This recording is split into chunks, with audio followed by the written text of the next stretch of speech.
हम सबको मनुष्य का जीवन मिला है।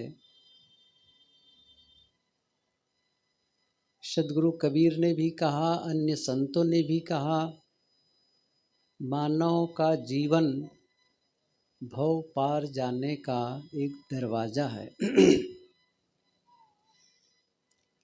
बहुत से प्राणी हैं सृष्टि में, लेकिन मनुष्य ही एक ऐसा प्राणी है जो इस भवसागर से पार कर सकता है, अर्थात अपना कल्याण कर सकता है।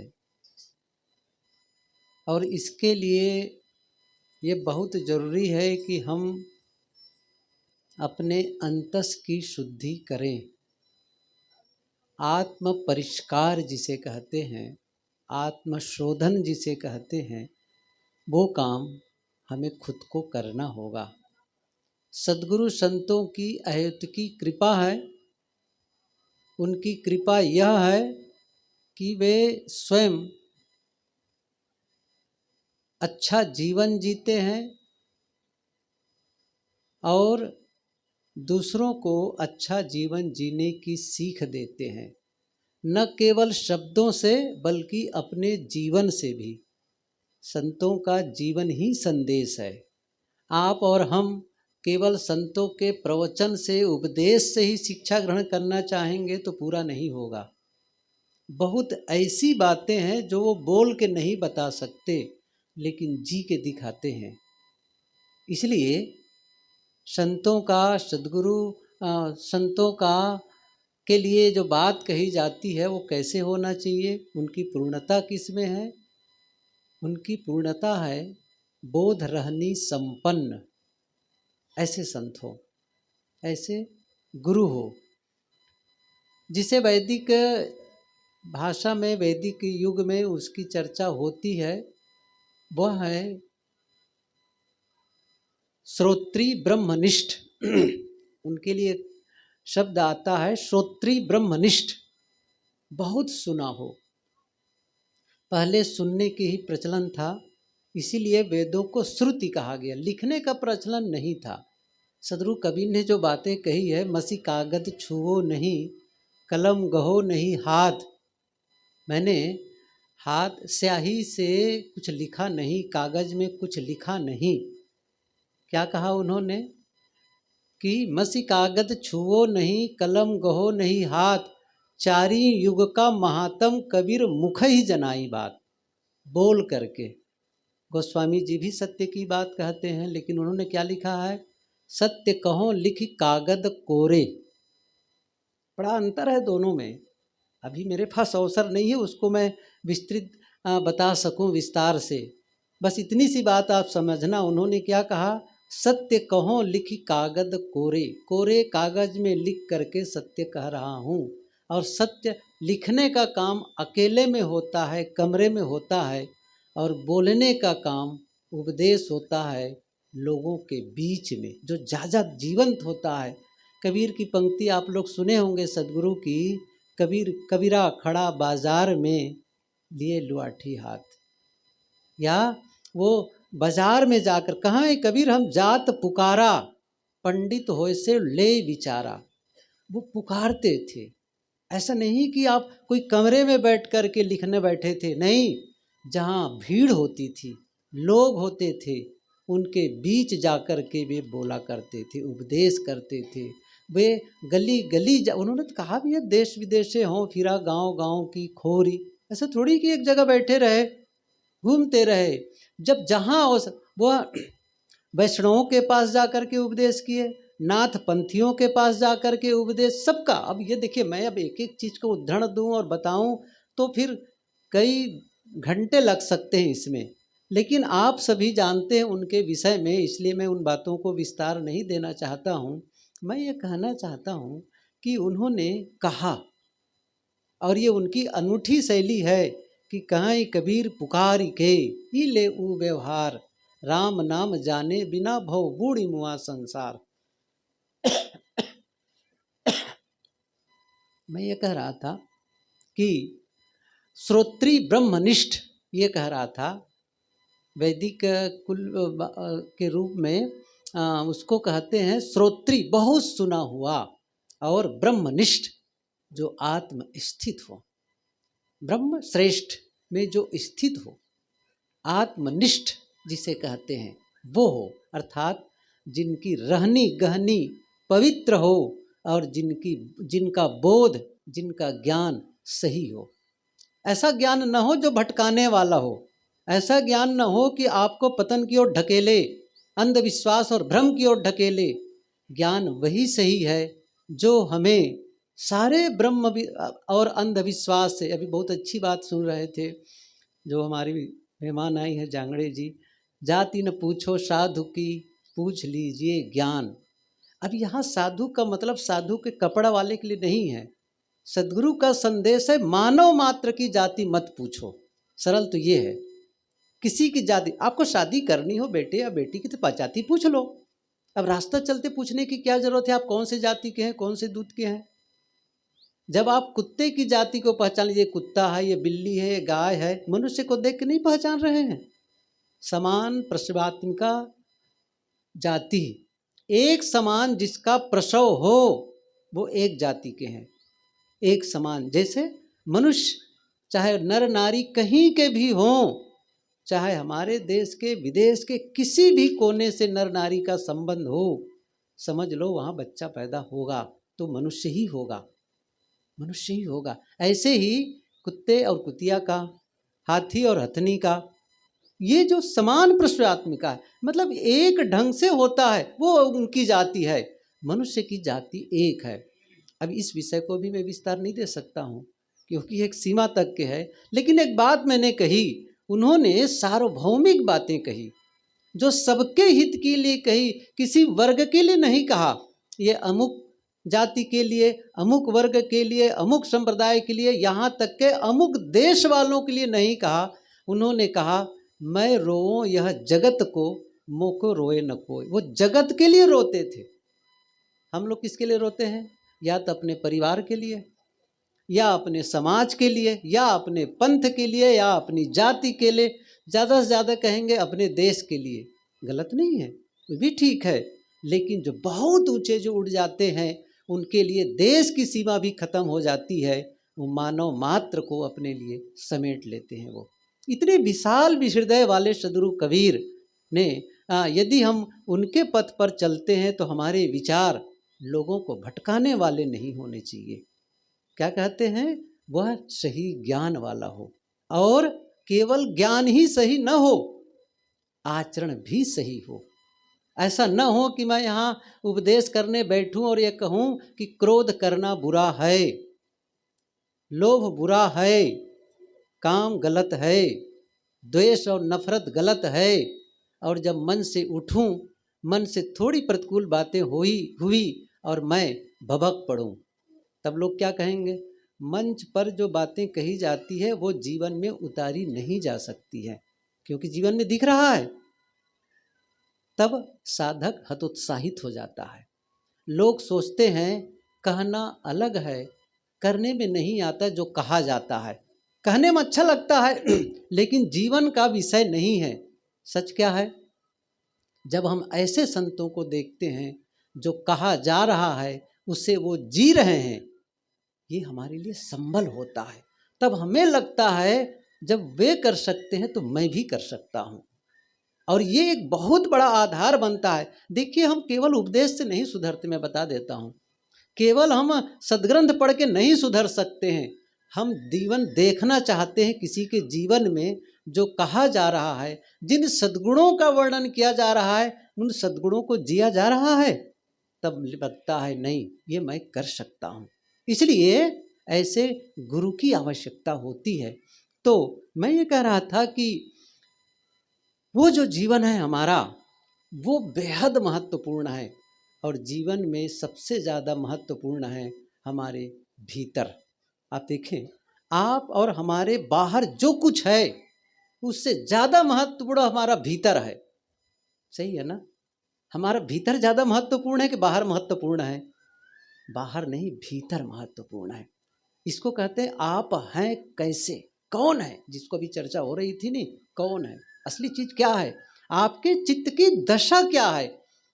एक है बीइंग और दूसरा है डूइंग। इसको समझे थोड़ी देर के लिए।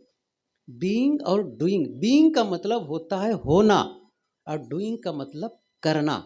आपके होने से करना होगा, करने से होना नहीं होता है। आप जो हैं वही तो आप एक्सप्रेस करते हैं। और कहाँ है वो? आप भीतर हैं।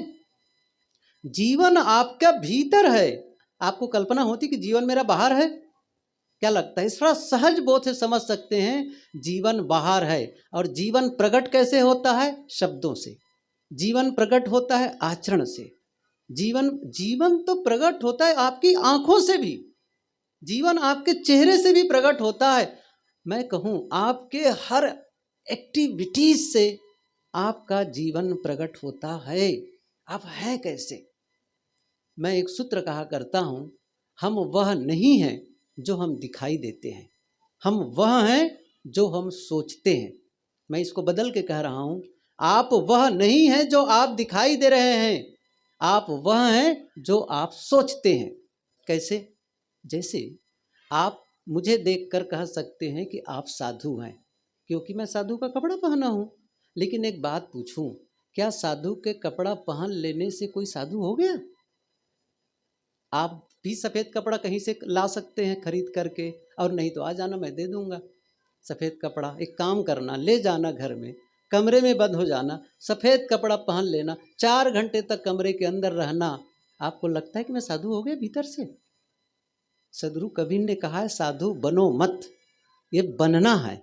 उन्होंने एक पंक्ति कही है, बहुत प्रसिद्ध है, साधु होना चाहिए पक्का भय के खेल, कच्चा सरसों पेरी के खरी भया ना तेल। बना जाता है बाहर से, कपड़ा बदल लिया, बाल छोटा कर लिया या बाल बढ़ा लिया, चंदन लगा लिया, माला पहन लिया, साधु बाबा सही है। हुआ जाता है भीतर से, चित्त की दशा। मैं कह रहा था केवल सफेद कपड़ा देख करके आप मुझे कह रहे हैं, मैंने क्या कहा था अभी?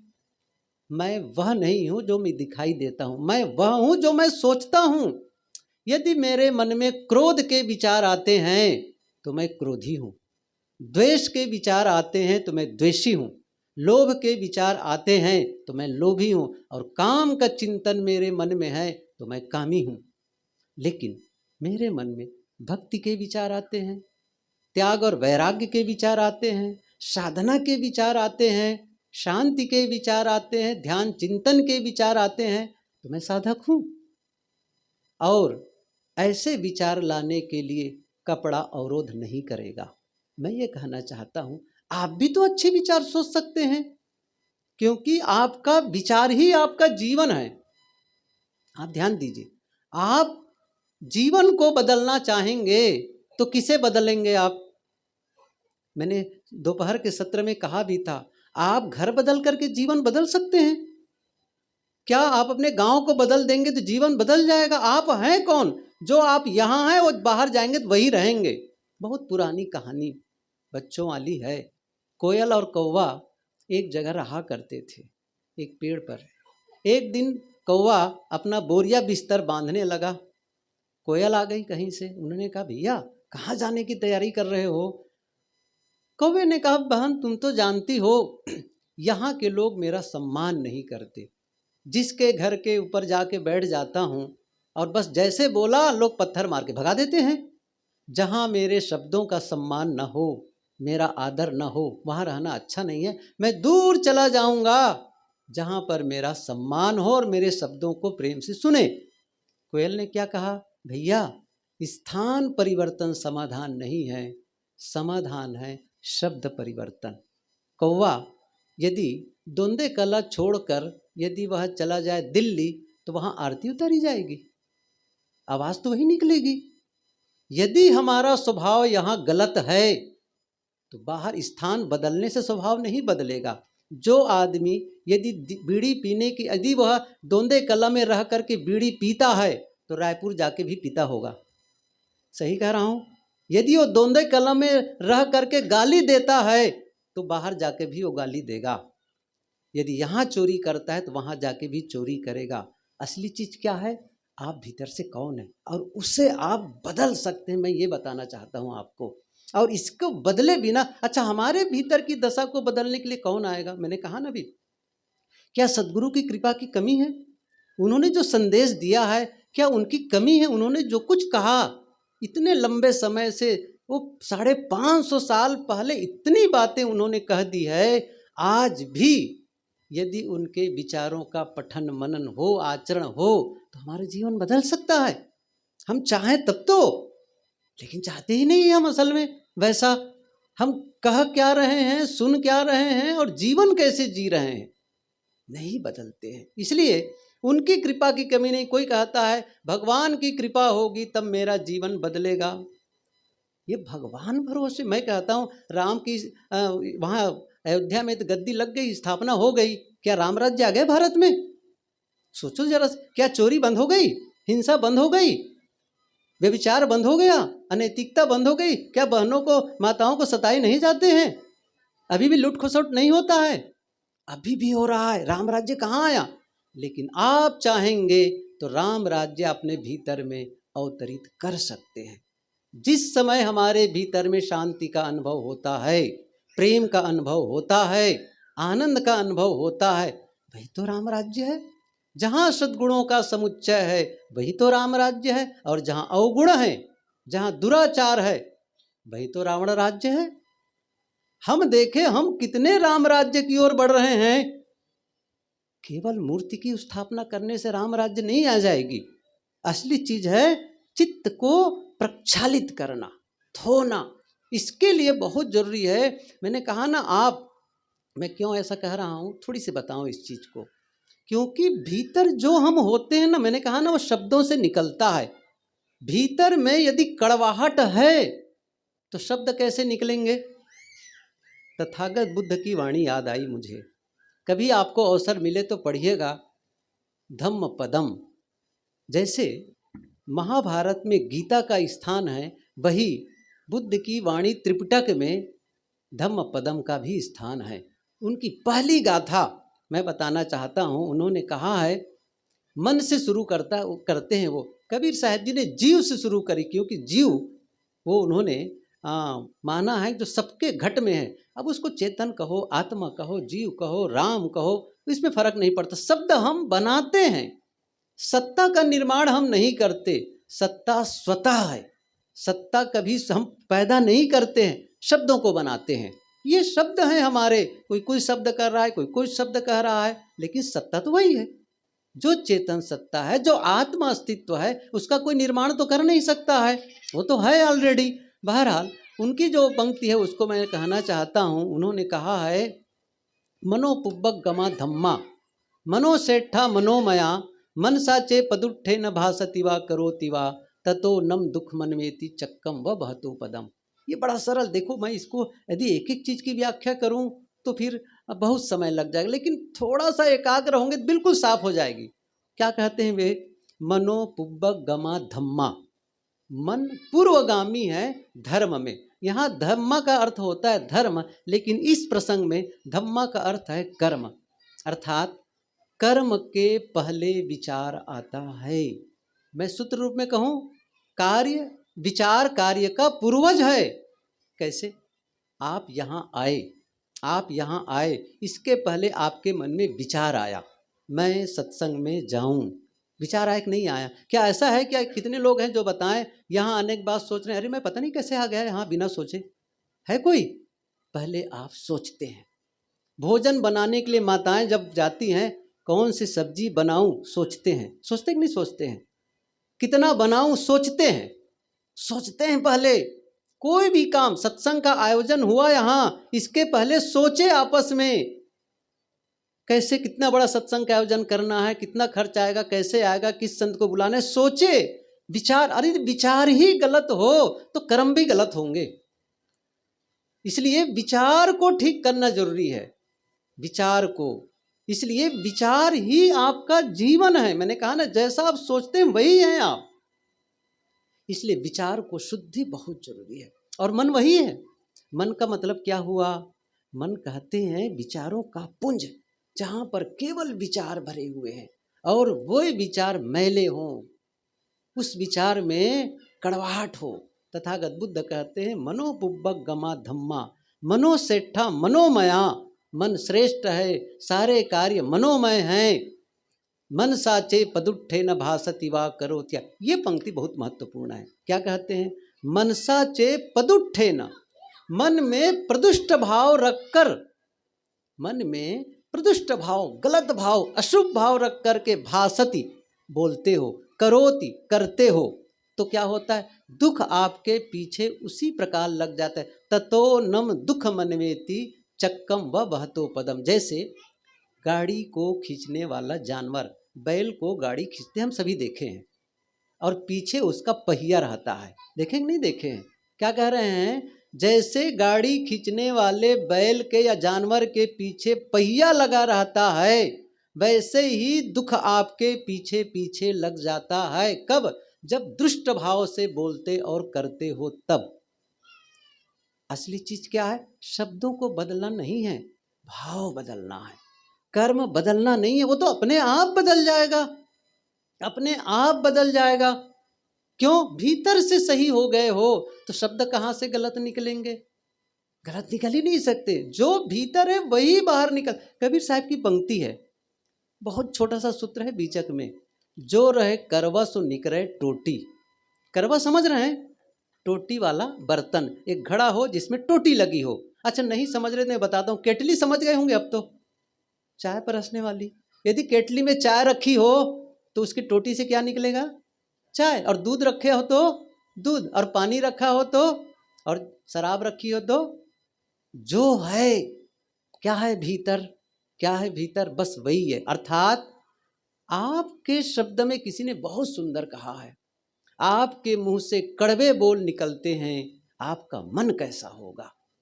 मन, ये वाणी की कड़वाहट भीतर की कड़वाहट को बता रहा है। समझ रहे हैं ना? टंकी ऊपर लगती है घर में, और नीचे नल लगते हैं, और नल के नीचे जाते हैं और ऐसे हाथ को रखते हैं, नल खोलते हैं या बर्तन को रखते हैं।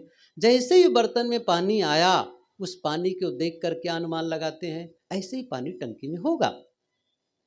कहाँ से आया है पानी? टंकी से, नल से नहीं, टंकी से आया है। नल तो केवल एक बस माध्यम है, वाणी माध्यम है भीतर को प्रकट करने का। इसलिए यह जरूरी है अंतस की पवित्रता। प्रश्न यह होता है कैसे? ये बड़ी बात है, कैसे? देखिए एक चीज बताऊं, पहली बात तो है आपके विचार ही कैसे बनते, मन कैसे बनते, इसको समझ लो। ये कहीं ठीक कर लिए तो वहां से ठीक होना शुरू हो जाता है। होता क्या है? जो हम देखते हैं, जो हम सुनते हैं, जो हम खाते हैं, अर्थात सरल शब्दों में कहूं, जो भी हम अपनी इंद्रियों से ग्रहण करते हैं, और वो इकट्ठा होता चला जाता है, उसके संस्कार इकट्ठे होते चले जाते हैं। यदि वो गलत है तो वो गलत चीज़ें इकट्ठी हो रही हैं। फिर जैसे आप घर से निकले, और घर से निकले तो थोड़ी दूर को जाने के बाद, कहीं जा रहे थे, थोड़ी दूर जाने के बाद आपको क्या लगा? देख रहे हैं, क्या देख रहे हैं आप? एक जगह घर में आग लग गई है, धू धू करके आग, और सब बुझाने में हल्ला मचा रहे हैं। थोड़ी देर खड़े हुए, आगे बढ़ गए। फिर कुछ देर जाने के बाद कुछ देखते कि यहाँ एक जगह एक एक्सीडेंट हो गया है, एक आदमी खून से लथपथ छटपटा रहा है, लोग बचाओ बचाओ। थोड़ी देर खड़े हुए, देखे, काम से जाना था, फिर आगे बढ़े। फिर आगे बढ़े तो क्या देख रहे हैं? एक जगह लड़ाई झगड़ा, मार पीट, गाली गुप्ता, वो भी देखे। फिर कहीं गए, कहीं भोजन का अवसर मिला, इतना बेस्वाद क्या बताएं। ऐसा करते करते शाम हो गई, घर आ गए, अकेले हुए, बिस्तर पर लेटे, क्या बातें याद आएंगी? समझ रहे मेरी बात, मैं क्या कहना चाहता हूँ? क्या वो आग याद आएगी? क्या वो एक्सीडेंट याद आएगा कि नहीं आएगा? अब जो याद आ रहा है ना, वही तो मन बन गया। जो आपने देखा, जो आपने सुना, जो आपने स्वाद लिया, बस वो जा कर के जो हमारे चित्त की दशा हो गई, वही हमारा चिंतन का विषय हो जाता है। फिर मन क्या सोचने लगा? आग कैसे लग गई, क्या हुआ होगा, अच्छा मर गया वो आदमी, एक्सीडेंट में मरा कि बचा, अभी सोचने लग गया। यही तो मन है। आपने जो देखा सुना उसका चिंतन शुरू हो गया। इसका उल्टा दूसरे पक्ष को देखें, आप घर से निकले और क्या देखते हैं? एक सुंदर प्राकृतिक दृश्य, बढ़िया सा झरना, आप सुंदर सा सत्संग और संतों के दर्शन किए, बहुत बढ़िया भजन, बहुत अच्छे विचार, और कहीं ऐसी जगह आपके ही रिश्तेदारों में से बहुत अच्छे और मित्र लोग मिले, सुंदर सा भोजन, ऐसा घूम फिर करके सुंदर दृश्य को देखते, सत्संग श्रवण करते, भजन श्रवण करके आए। अब जब आप बिस्तर पर लेटेंगे, आंखें बंद करेंगे, तो क्या याद आएगी? क्या कहा मैंने? जो आपने देखा सुना वो जा करके आपके भीतर हुआ। और इसको हजारों साल पहले उपनिषद, छांदोग्य उपनिषद में एक छोटा सा सूत्र आया है, नारद और सनत कुमार का संवाद है, वहीं भूमा का उपदेश है, उसी के ठीक बाद में उन्होंने कहा है आहार शुद्धो, ये सब बहुत लोगों को याद है, आहार शुद्धो सत्व शुद्धि, सत्व शुद्धो ध्रुवा स्मृति, स्मृति लंबे सर्वग्रंथि नाम विप्रमोक्षा। मोक्ष कैसे होगा उन्होंने पूछा, बताया है। तो प्रारंभ क्या है? आहार शुद्धो, आहार मतलब आहरण, केवल रोटी सब्जी दाल भात ही आहार नहीं है। आँख का आहार है रूप, कान का आहार है शब्द, नाक का आहार है गंध, और जीभ का आहार है रस, त्वचा का आहार है स्पर्श। ऋषि क्या कहते हैं? आहार शुद्धो। आप टीवी में मार काट लड़ाई झगड़ा वाला दृश्य देख करके सो रहे हैं। आजकल टीवी की बात ही छोड़ दो, सबके हाथ में टीवी है, मोबाइल है। क्या देख रहे हैं पता है? क्या देख रहे हैं आप सोचो जरा से। आप अपने बेटे के मोबाइल को कभी देख करके चेक कर सकते हैं? हिम्मत? बेटी के मोबाइल को देख करके चेक कर सकते हैं क्या देख रहे हैं वो? अभी सूरत में ये राम मंदिर में स्थापना नहीं हुई थी भगवान राम की, उसके पहले हमारे एक साधु बोल रहे थे कि जिस प्रकार राम और भरत ने राज्य का त्याग किया, आपस में प्रेम चारों भाइयों में थी, ऐसे त्याग के आदर्श आप अपने घर घर में करें, तभी ये राम की महिमा सही, तभी आप राम के पथ पर चलने वाले हो सकते हैं। बातें कह रहे थे कि त्याग करो भाई के लिए, उनके लिए, माता पिता के लिए। जब मेरा नंबर आया बोलने के, मैंने कहा राज्य का त्याग और धन का त्याग तो बहुत दूर की बात है। मैंने कहा आप एक काम करना, आप लोग, आप अपने घर में जाना और अपने जवान बेटे से कहना। क्या कहना जवान बेटे से? ये मोबाइल देखते देखते तुम अपनी पढ़ाई लिखाई को चौपट कर डाले हो, न काम कर पाते हो, न ठीक से पढ़ लिख पाते हो। एक काम करो, ये तुम अपने मोबाइल को मेरे पास जमा कर दो, छोड़ दो, 6 महीने के लिए मोबाइल छोड़ दो। क्या होगा पता है? मैंने कहा बता देता हूँ अभी क्या कहेगा वो कहेगा मैं तुम्हें छोड़ सकता हूँ, मोबाइल को नहीं छोड़ सकता। क्या मैं सही कह रहा हूँ? मैं ये कहना चाहता हूँ क्या देख रहे हैं? यदि कचरा भीतर डालोगे, एक कंप्यूटर वालों का नियम है गार्बेज इन गार्बेज आउट। यदि जहर डालोगे तो मुंह से जहर निकलेगा, आँखों से जहर निकलेगी, चेहरे से जहर निकलेगा, पूरे जीवन से जहर प्रकट होगा। इसलिए अच्छी चीज़ों को ग्रहण करो। इसीलिए संत लोग कहते हैं कि आप सद्ग्रंथों का अध्ययन करो, संत महापुरुषों के विचारों को सुनो। कौन देखता है? बहुत कम। और जिसने भी अपने जीवन को सुंदर बनाने का संकल्प लिया है वो ऐसा काम करेगा करेगा। अब ये प्रोसेस बहुत लंबा है कि बताएं कि कैसे भीतर के जो इकट्ठे हैं ना, देखो ये तो बाहर से आने को रोके, बाहर से अभी रोक रहे हैं। जैसे कबीर साहब जी ने बहुत अच्छी बात कही है कि पानी पचाओ आप ना तो पानी मांग न पीऊ। उन्होंने क्या? जो जानहु जग जीवना, ये बीजक की पंक्ति कह रहा हूं, जो जानहु जग जीवना, जो जानहु सो जीव।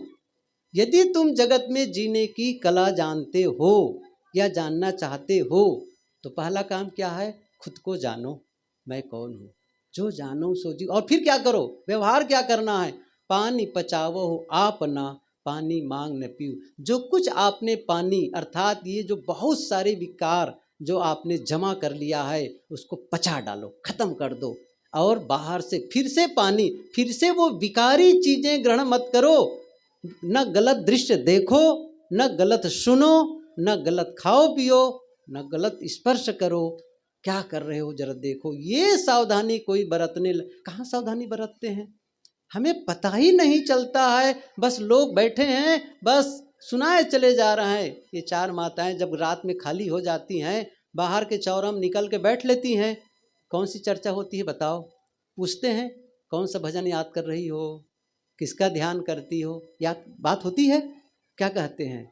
उसकी सास वैसी है, उसकी बहू वैसी है, उसकी बेटी वैसी है, उसका दामाद क्या होता है, भीतर के कचड़े को बाहर, अच्छा सामने वाले भी कचड़ा है वो भी बाहर निकाल रहे हैं, और जहाँ कचड़े इकट्ठे होंगे वहाँ सुगंधी आएगी, दुर्गंधी आएगी। कभी सोचे हैं? बस यूं ही जीवन जिए चले जा रहे हैं और हम कह रहे हैं मैं तो कबीरपंथी हूँ। कबीरपंथी केवल दीक्षा लेने से कबीरपंथी हो गए हैं?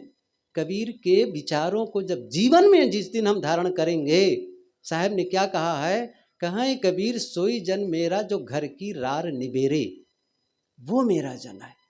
जो मेरे घर के भीतर जो घर में द्वंद्व मचा है ना, उसको खत्म करे, वो मेरा अनुगामी है। मेरा मतलब ये है कि हमारा जीवन बहुत महत्वपूर्ण है। हमारे भीतर अंतस में हमारा जीवन है, उसे पवित्र बनाएं। अकेले में बैठें, रोज अकेले में बैठ करके आत्मचिंतन, आत्मनिरीक्षण करें, मेरे भीतर कैसे विचार उठते हैं, द्वेष के, नफरत के, घृणा के, ईर्ष्या के, ये मानसिक जहर है। विचार उठने चाहिए प्रेम के, मैत्री के, करुणा के, क्षमा के, सहयोग के, ये विचार आने चाहिए। और मन कभी ऐसा भी हो शांत, एकदम शांत आप मन की स्थिति को बना लो, और एक समय ऐसे आना चाहिए कि मैं कुछ नहीं चाहता, कुछ नहीं चाहने की दशा में आओ। ये भजन, ये साधना है। लेकिन हर समय चाहिए चाहिए, ये हर समय संसार में भटक रहे हैं और क्या चाहते हैं, मेरा मोक्ष हो। मोक्ष में फिर किससे मिलना होगा? जिससे आप जीवन के अंत में चाहते हैं ना, उसका पहले से अभ्यास करना पड़ेगा। बिना अभ्यास के वहां तक नहीं पहुंच, ये पूछो भजन गायक लोगों कितनी बार मेहनत करते, अभ्यास करते हैं अकेले में भी, तब जाकर के मंच पर प्रदर्शन कर पाते हैं। हम सब क्या समझते हैं, बस ऐसे बैठेंगे मोक्ष हो जाएगा। करके देखो, अभ्यास हुआ है शांति का? अभ्यास ही नहीं किया गया है। अभ्यास नहीं करोगे अकेलेपन का, मोक्ष नहीं हो सकता है। इसलिए अचाह पद, और अचाह पद का मतलब न समझ लो कि बहुत ये अचाह कुछ नहीं चाहिए, मतलब कुछ नहीं है। ये कुछ नहीं चाहना ही सब कुछ है। मैं क्यों कह रहा हूं, साहब की पंक्ति याद कर लो, याद कर लो, सबको याद भी है। चाह गई चिंता मिटी, मनवा बेपरवाह, जिनको कछु न चाहिए सोई शहंशाह। 1 घंटा कम से कम 23-24 घंटे में उस अचाह पथ का अनुभव करो। अचाह पथ का तो उसके लिए समय निकालना पड़ेगा, और समय नहीं निकालोगे और भगवान आएंगे, सदगुरु आएंगे, हाथ उठाएंगे, किरणें निकलेंगी, जीवन बदल जाएगा। इंतजार करो, कई जीवन बीत जाएंगे, कभी नहीं होने वाला है ऐसा। आप करेंगे अपने जीवन को, आप विकृति करते जाओ, आप अंदर में जहर भरते जाओ, कौन आकर के अमृत भर देगा? साहब ने तो कहा ना, सुबह सुने, अमृत केरी पोटरी बहुविध दीना छोर, आप सरीखा जो मिले ताही पियाओ घोरी। उसने खोल दिया है अमृत की गठरी, लेकिन हम जहर ही खाना चाहेंगे तो क्या करेगा कोई? सदगुरु ही क्या करेंगे? अमृत तो है, इसलिए उसका पान करें।